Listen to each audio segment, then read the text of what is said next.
en AIL Radio. Derechos laborales. Mediante la circular externa 0071 del 30 de noviembre del 2022, el Ministerio del Trabajo dejó sin efecto las circulares expedidas en el marco de la pandemia del COVID-19 y la 049 del 2019. El documento resalta que la emergencia sanitaria ya está superada y que la circular del 2019 no contó con la participación de las y los trabajadores. Conversamos con Mary Laura Perdomo, abogada de ILAU, y con Iván Daniel Jaramillo del Observatorio Laboral de la Universidad del Rosario sobre el significado de la medida tomada por la ministra Gloria Inés Ramírez.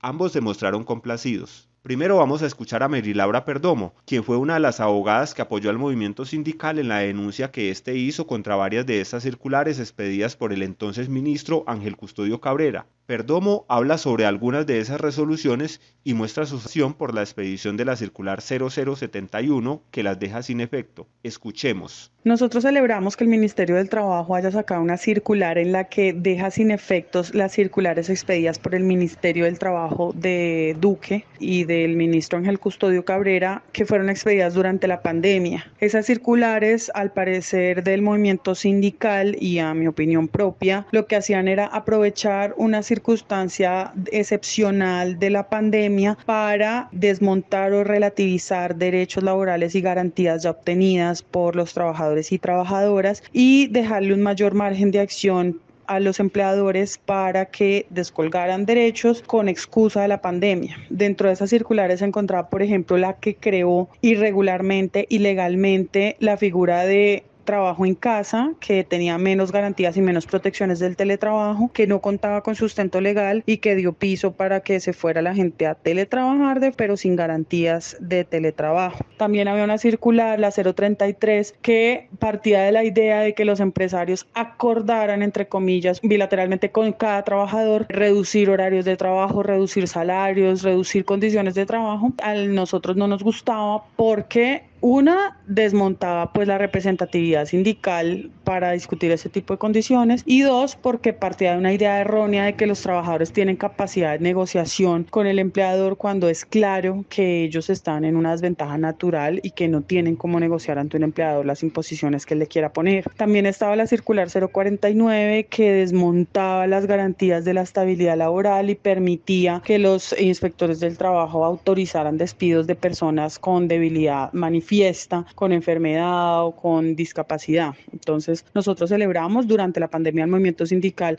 atacó esas circulares, pero como eran un acto unilateral del Ministerio del Trabajo, que ni siquiera tenía control de constitucionalidad ni control de legalidad, pues no tuvimos posibilidades jurídicas de enfrentarlas a más de las reuniones y de las denuncias que se hizo en ese momento por el movimiento sindical. Entonces, creemos que es un gran logro y un gran avance de este nuevo ministerio haber tumbado esas circulares. Por su parte, el abogado y profesor Iván Daniel Jaramillo también se refirió a las circulares expedidas en la pandemia. Dijo que éstas le quitaban derecho a las y los trabajadores. Esto fue lo que nos dijo el investigador. Sí, efectivamente esta circular 71 de 2022 tiene la virtualidad de derogar todos los lineamientos que se habían incluido en las circulares durante la emergencia sanitaria, que fue caracterizada en el ámbito de intervención laboral por la protección del empleo a través de la relajación y reducción de derechos laborales. Hubo un compromiso en el disfrute de derechos de los trabajadores como denominador común de estos lineamientos del ministerio de la época para afrontar todas las situaciones derivadas de la pandemia y la emergencia económica, social y ecológica, y luego la emergencia sanitaria. La derogatoria de esas circulares significa dar primero certeza jurídica de la inaplicación de esas directrices. Hay que resaltar y aclarar de forma muy importante que también se incluye la derogatoria en una circular poco deseable para el buen funcionamiento del sistema de relaciones laborales en Colombia, que es la circular 049 de 2019, que articulaba todos los procedimientos de trámites para despido de personas con discapacidad, para levantar el fuero de que gozan estas personas, que tiene muchísimas disfuncionalidades cuya derogación pues da muchísima tranquilidad, ¿no? Y respecto de las circulares que se profirieron en el contexto de la emergencia sanitaria, que se dejan sin efecto por conducto de esta circular, pues hay que resaltar dos cosas muy importantes, ¿no? La primera, la relajación del principio democrático de producción normativa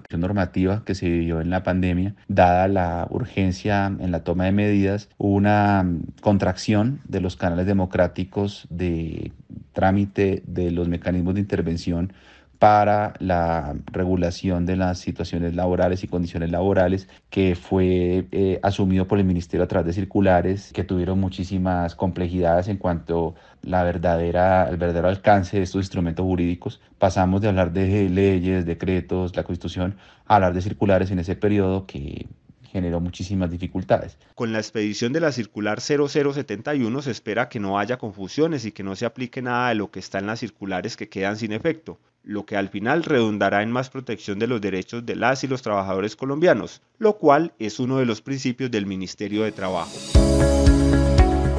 Este programa es producido por la Escuela Nacional Sindical con el apoyo de la Asociación de Institutores de Antioquia, ADIDA. Escúchelo, ADIDA Radio, o por su plataforma digital preferida.